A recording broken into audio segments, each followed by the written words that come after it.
Pemirsa Indonesia Jurnalis Forum, terima kasih Anda tetap bersama kami. Kita lanjutkan bincang kita yang cukup menarik. Tadi sudah dua pembicara sudah berbicara tentang ideologi Pancasila. Yang berikutnya ke Prof. Noto. Prof. Noto sebagai akademisi, bagaimana Prof. Noto melihat keinginan yang muncul tentang munculnya RUU HIP ini? Ya, makasih Mas Imam. Saya belajar sejarah, Mas. Jadi kalau saya membaca naskah rancangan undang-undang HIP itu sangat jelas sekali nampaknya ingin ada keinginan untuk mengubur fakta-fakta sejarah yang sangat penting. Jadi kalau boleh saya ringkas, apa yang dituangkan di dalam rancangan undang-undang HIP ini merujuk kepada pidato Soekarno pada tanggal 1 Juni ya 1945.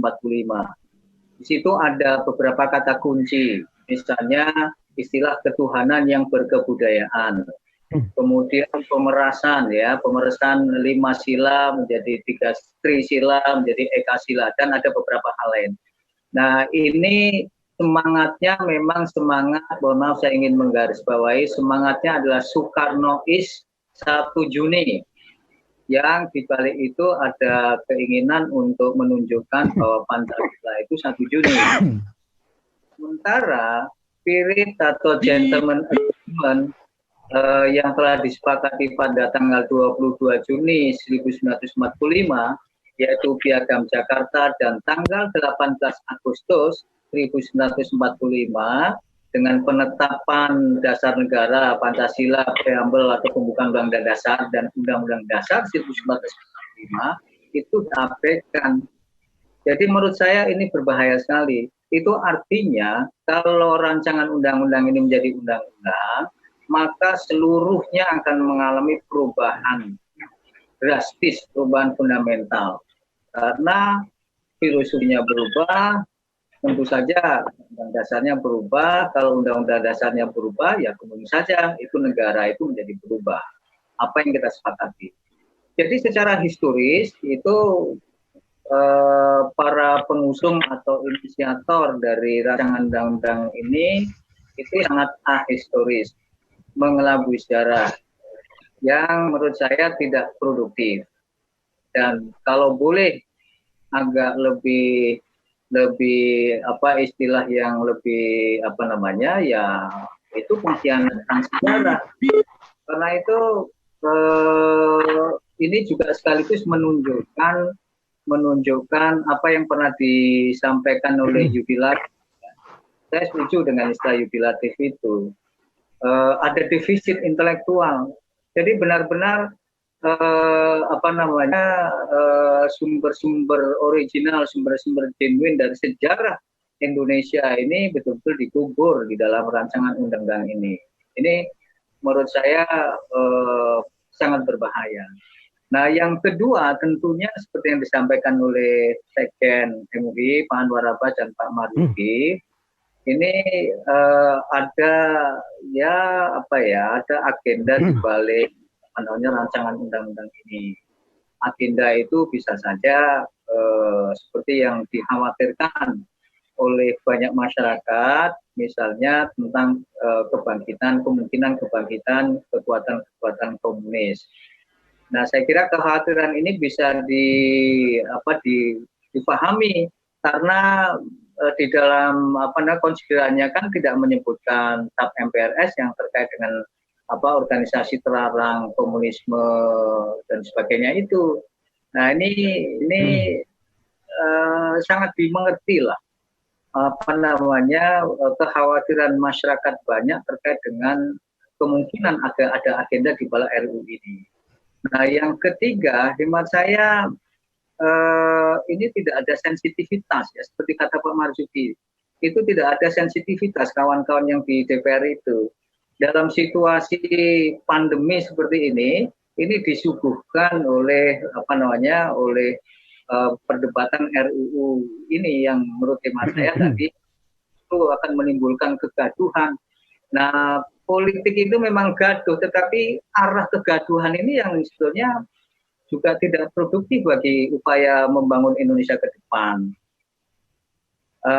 Apalagi misalnya, saya kalau perlu menyebut misalnya pernyataan Ketua BPIP yang lalu, agama itu adalah musuh Pancasila, ini jelas sekali kekhawatiran masyarakat semakin beralasan bahwa kekuatan-kekuatan tertentu, komunis misalnya, yang akan menguasai percaturan ini. Nah, karena itu sikap yang sudah ditegaskan oleh MUI, oleh ormas-ormas Islam, menurut saya itu sangat beralasan. Kalau pemerintah cenderung untuk menunda, saya kira saya bersetuju seperti sikap MUI, ormas-ormas Islam, dan banyak ke kalangan masyarakat lainnya, cendekiawan lainnya, tidak sekedar tunda, tetapi dihentikan. Sudah tidak produktif lagi rancangan undang ini. Apalagi tadi sudah disampaikan oleh Sekjen MUI dan Pak Marzuki, mohon maaf, ini mendegradasi betul ya, mendegradasi betul Pancasila, downgrade Pancasila. Dan kalau ini terjadi ya, saya bolehlah mengatakan ini adalah pandemi yang kedua setelah COVID-19. Nah, terakhir, kalau dalam artikel saya sih menyebut ya, menyebut ada rencana dari kelompok-kelompok tertentu yang saya sebut, mohon maaf, ini boleh diperdebatkan, yang saya menyebut sebagai Soekarnois tapi chauvinistik. Jadi sangat menggebu-gebu sekali dengan pemikiran Soekarno. Semua orang memahami lah, Soekarno itu orang besar, inisiator, proklamator. Tetapi juga tidak perlu juga kemudian dalam tanda kutip ya mendewa-dewakan Soekarno, sehingga pidato Soekarno 1 Juni itulah yang disebut Pancasila yang kita harus ikuti. Padahal sudah ada perubahan pada tanggal 18 Agustus. Nah, ini menurut hemat saya bersetuju dengan dua pembicara sebelumnya, dan juga spirit masyarakat pada umumnya terkait dengan penolakan terhadap rancangan undang-undang ini. Saya kira itu, Mas. Baik, terima kasih Prof. Noto. Saya ke Buya Anwar Abbas. Buya, MUI apa yang dilakukan terkait ini, Buya?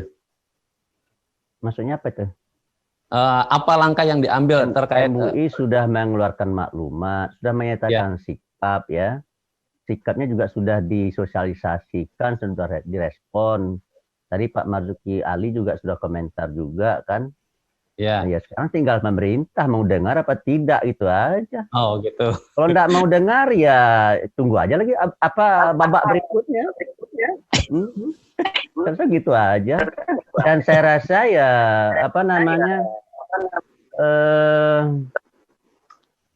ya jangan hanya sekedar ditunda, ditutup. Yeah. Ditutup, dihentikan pembicaraan ini. Dan saya malah curiga ya, ini kan awal-awalnya bukan ideologi Pancasila, tetapi akan membuat landasan hukum bagi BPIP. Ya, tapi kan akhirnya berubah, bergeser kan. Nah, tadi Pak Marzuki menyebut-nyebut hidden agenda. Ya kalau bagi saya, selain ada isu komunisme di belakangnya, sekularisme, menurut saya karena ada pekerjaan besar yang ditugaskan kepada pihak-pihak tertentu yang merupakan kepentingan daripada oligarki. Ya lewat omnibus law-nya.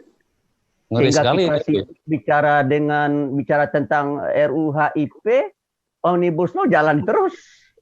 Dan kalau omnibus law ini jalan terus dan sesuai dengan yang ada di draft itu ya, maka negeri ini sistem ekonominya sudah bergeser dari sistem ekonomi Pancasila dan sistem ekonomi yang sudah jauh dari apa yang diamanatkan oleh Undang-Undang Dasar 45.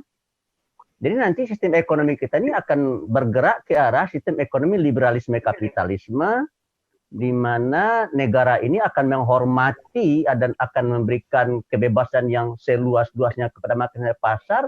Ya sudah, bertarunglah, berlomba balap mobil lah antara yang nunggang Ferrari dengan tukang becak. Ya kalahlah tukang becak kan. Sehingga gejalanya sudah terlihat ya Bu ya? Hah? Gejala ke arah itu sudah terlihat sekarang. Bukan terlihat lagi mah. Ya kita kan tahu juga seperti Pak Marzuki Ali memimpin DPR kan dia tahu itu DPR. Udah tahu lah dia, makanya beliau kan mengatakan ada hidden agenda itu kan bukan muncul tiba-tiba saja, kan itu kan hasil perenungan beliau. Dan saya rasa semua orang tahu bahwa ada hidden agenda. Dan kita diingatkan oleh Jeffrey Winters kan, apa kata Jeffrey Winters, 100%. Ya, apa namanya, pemimpin negeri apa dibiayai oleh oligarki. Nah, saya waktu ditunjuk jadi sekjen MUI ya, minta nasihat kepada Profesor Dr. Kiai Ali Yafi. Pak Kiai, kata saya, tolong nasihatin saya dipercaya oleh teman-teman jadi sekjen MUI. Lalu beliau nasihati saya. Banyak nasihat beliau, tapi satu yang terkesan betul bagi saya, bunyi begini, dalam bahasa Arab ya. Ya'ti man syi'ta fa innaka amiruh, was'al man syi'ta fa innaka asiruh. Kalau kita terjemahkan secara bebas begini ya. Jika engkau memberi kepada orang yang engkau kehendaki, ya, maka engkau akan bisa memerintah-merintahnya. Dan jika engkau meminta-minta kepada orang yang engkau kehendaki, maka engkau akan jadi tawanannya. Sekarang kita lihat secara empirik ya.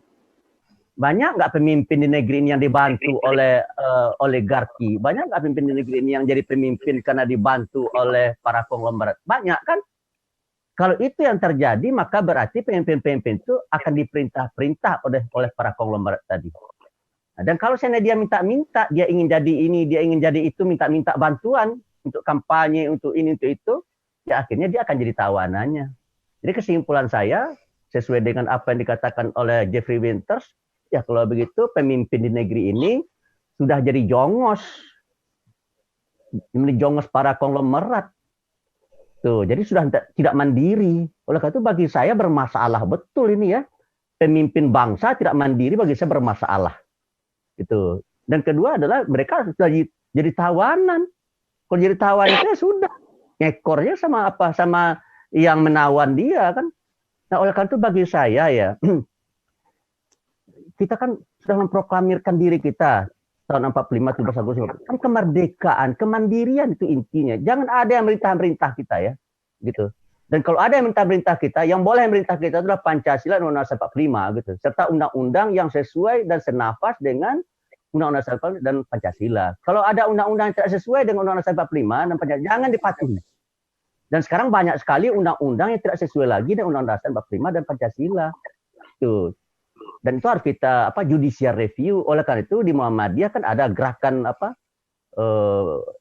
konstitusi, perjuangan jihad konstitusi. Saya rasa harus ada itu. So kalau seandainya dibiarkan saja undang-undang ini dibuat oleh orang-orang yang sudah dimacam-macamkan oleh si pengusaha ini, ya, maka menurut saya bangsa ini akan menjadi bangsa yang bangsa yang kerdil, bangsa yang hanya berpihak kepada segelintir orang. Sementara kita sebagai umat Islam harus bersikap ya. Ada peringatan Tuhan yang harus kita ingat-ingat betul ya. Likaila dulatan bainal agniya. Harta itu tidak boleh berputar-putar di segelintir orang. Nah, sekarang coba kita bayangkan ya. 40% dari nilai ekonomi di negeri ini hanya berputar di sekitar 0,01% orang di negeri ini. Coba 0,01% orang, yaitu berapa ribu itu cuma itu ya. Itu menguasai 40% dari nilai ekonomi yang ada. Gawat lah itu yang kayak begitu tuh. Nah, oleh karena itu bagi saya anak-anak muda harus bangkit, bukan bangkit untuk memberontak ya, tapi bangkit untuk berjuang bagi mengembalikan negeri ini ke garisnya yang semula, yang sesuai dengan nilai Pancasila dan Undang-Undang 45 ya, secara konstitusional. Saya demikian, terima kasih. Terima kasih Buya. Pemirsa Indonesia Jurnalis Forum, ikuti di segmen berikutnya.